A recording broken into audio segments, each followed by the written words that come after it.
Bonjour à tous, heureux de faire cette première vidéo en votre compagnie. Donc si vous êtes ici, j'imagine que c'est pour en apprendre un peu plus sur un objet que nous utilisons quotidiennement, notre merveilleuse souris. Vous trouverez sans doute que cet objet n'est pas digne d'intérêt pour une vidéo, mais vous l'avez bien utilisé pour arriver jusqu'ici, donc je pense que ça mérite bien un épisode.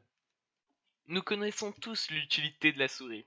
Faire bouger le pointeur sur votre écran, cliquer, autrement dit, contrôler son ordinateur.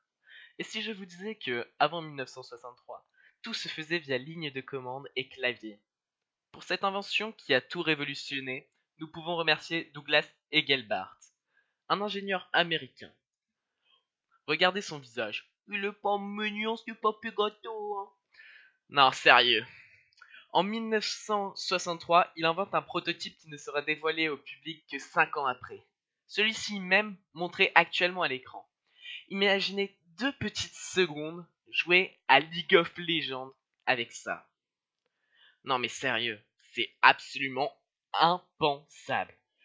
Mais ce grand homme n'a pas été l'instigateur que de ce projet. Il a aussi participé au développement de l'interface homme-machine, du système hypertexte, des réseaux informatiques et même des premières interfaces graphiques.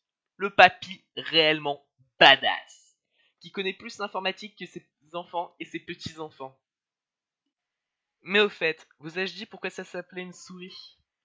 Non, pas à cause de la ressemblance entre ce boîtier et cet animal. Vraiment, si vous trouvez une ressemblance, allez chez l'ophtalmo, il n'y a pas d'autre moyen. C'est plus un rapport entre la queue du rongeur. Non, pas celle-là, espèce de pervers. L'autre, la longue. Merde, ça aussi ça va me porter préjudice. Ça, quoi. Nous pouvons facilement faire une comparaison entre cette queue et ce fil. Eh bien oui, il fallait pas chercher très loin pour ça. La souris que nous connaissons aujourd'hui, on la doit plus à Jean-Daniel Nicoude, le mec qui a eu l'idée de rajouter une boule et des capteurs en dessous de la souris, un peu comme ça. Ce qui rendait le geste avec la souris un peu plus fluide. Mais il ne s'arrêta pas là.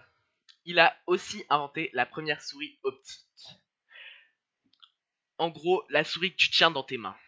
Une souris optique est une souris qui interprète les mouvements du périphérique à l'aide d'un rayon lumineux. Le truc rouge que, si tu retournes ta souris et le regardes, te crame les yeux. Bon, là je suis sûr que, à 100%, que la moitié d'entre vous a retourné sa souris et s'est brûlé les yeux. Cette innovation n'a bien évidemment pas été la seule durant ces années-là. En 2004, Logitech a lancé la première souris laser. Voilà à quoi ça ressemble. Non, je déconne, ça c'était un troll. C'est plus comme ça. La lumière rouge des souris optiques est désormais remplacée par un laser invisible, rendant ce produit 20 fois plus sensible aux détails des surfaces sur lesquelles elle évolue. Maintenant vient le temps des au revoir. Nous allons nous quitter sur cette courbe, dont le titre apparaît sous vos petites mirettes. C'est en gros la courbe de l'évolution de l'intérêt pour la recherche sur les souris.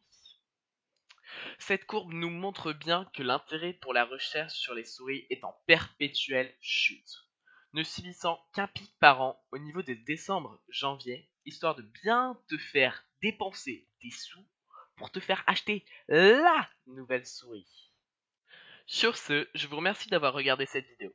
N'hésitez pas à mettre un pouce vert et à vous abonner pour avoir l'actualité et pouvoir voir au plus vite mes futures vidéos sur cette chaîne. Vous pouvez proposer que je fasse l'histoire d'un des objets de votre choix.